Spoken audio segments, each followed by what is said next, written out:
पूर्व मुख्यमंत्री दिग्विजय सिंह का इंदौर से बदनावर जाते समय बेटमा बाईपास पर विधायक प्रतिनिधि असलम शेख, ब्लॉक कांग्रेस अध्यक्ष लोकेंद्र सिंह चौहान सहित कांग्रेस पार्षदों और कार्यकर्ताओं ने जोरदार स्वागत किया। बता दें कि पूर्व मुख्यमंत्री दिग्विजय सिंह धार जिले में 2 दिवसीय दौरे पर है। पूर्व मुख्यमंत्री के साथ मध्य प्रदेश कांग्रेस कमेटी के उपाध्यक्ष रामेश्वर नेखरा भी उपस्थित रहे। इस अवसर पर बेटमा में पत्रकारों से चर्चा करते हुए कहा कि मध्य प्रदेश में पूर्ण बहुमत से कांग्रेस की सरकार बनने जा रही है, जिसे ना तो भाजपा तोड़ पाएगी और ना ही खरीद पाएगी। साथ ही लाडली बहना योजना को लेकर कहा कि यह कांग्रेस की योजनाओं को भाजपा ने चुराया है। पिछले 20 सालों से यह योजना लागू क्यों नहीं की गई है? अब तक लाडली बहनों की याद प्रदेश के मुखिया को क्यों नहीं आई?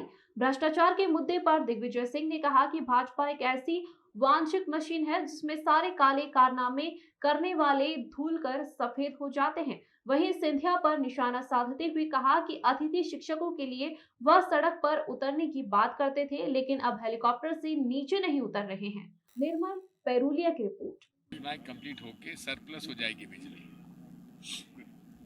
होता यही है, पेड़ कोई लगाता फल दूसरा खाता है।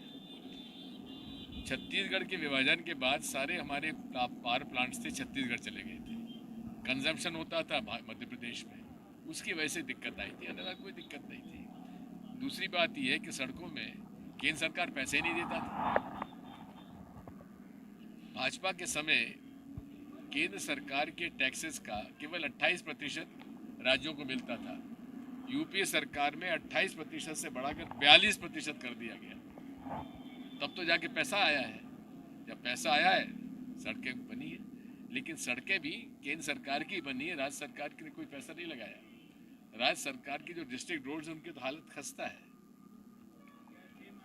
वॉशिंग मशीन है ना, जितने काले करनामे वाले हैं सबको सफेद हो जाते हैं, वो पार्टी में चले जाए।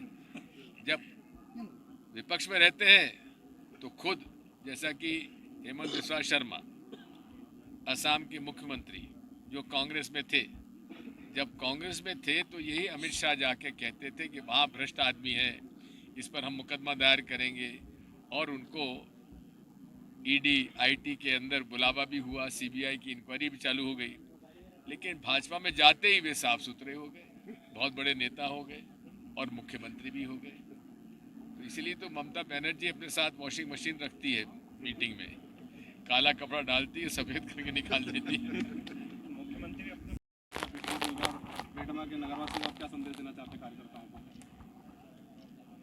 माननीय कमलनाथ जी ने मुझे और रामेश्वर निकरा जी, हमारे भूतपूर्व सांसद और कांग्रेस पार्टी के बहुत बड़े नेता हैं और राष्ट्रीय सेवा दल के अध्यक्ष रहे हैं, को जिम्मे सौंपा गया है लगभग 66 विधानसभा क्षेत्र में, जहां लगातार चुनाव हम लोग हार रहे हैं।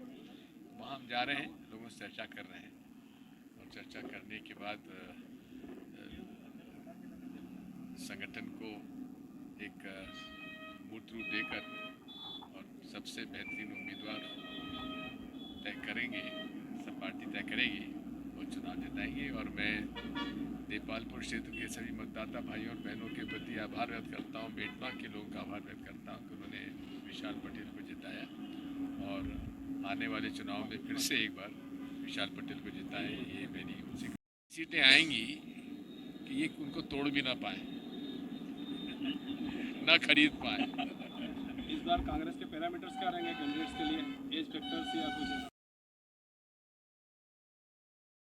कांग्रेस की योजनाओं को चुराई हुई योजना है। हिमाचल प्रदेश में 1500 रुपये हमने देने का तय किया था। कर्नाटक में हमारा वादा 2000 रुपये माहवार देने का है। 2019 में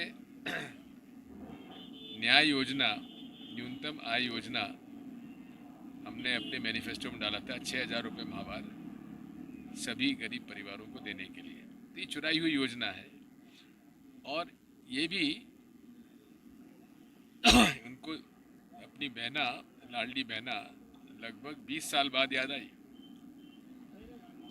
तब तक क्या करते रहे? शिक्षित बेरोजगारों को भत्ता देने का की शुरुआत तो कांग्रेस पार्टी ने, मैंने अपने समय में की थी, उसको बंद क्यों की? और अब आप शुरू कर रहे हैं, जब 20 साल बाद तक आपने क्यों नहीं शुरू की, बंद क्यों कर दी थी? गौशालाओं पर पैसा देना बंद कर दिया। ये पूरी बातें जो हैं पूरे तरीके से, अब आपने पढ़ा होगा, सुना भी होगा, मोदी जी के सामने पंचायत दिवस पर कितनी बड़ी झूठ उन्होंने बोली कि मोदी जी हमारे मध्य प्रदेश में किसानों की आमदनी दुगनी से ज़्यादा हो गई है। अब यहाँ पे किसान जितने भी हैं मैं उनसे पूछना चाहता हूँ, क्या किसानों की आमदनी दुगनी हो गई क्या, या दुगनी ज़्यादा हो गई क्या?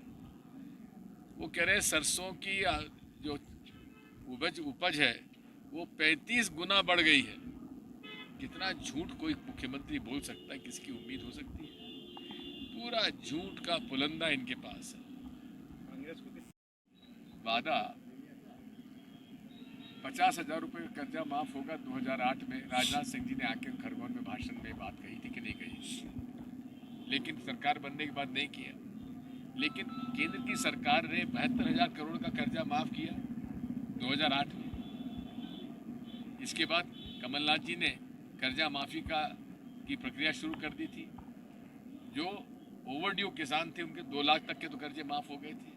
जो ड्यू किसान थे उनकी 50,000 और 1 लाख का कर्जा माफ होने का क्रम शुरू हो गया था। इन्होंने सरकार गिरा दी। और यही ज्योतिरादित्य सिंधिया जी से हम पूछना चाहते हैं कि पार्टी छोड़ने के 1 हफ्ते पहले करेरा में उन्होंने ऋण माफी के सर्टिफिकेट बांटे और सरकार की प्रशंसा की, और 1 हफ्ते बाद चले गए। अतिथि शिक्षक के लिए कहा था कि अतिथि शिक्षकों के लिए मैं सड़कों पे उतरूंगा। आज तक अतिथि शिक्षक इंतजार कर रहे हैं कि सिंधिया जी सड़क पर कब उतरेंगे।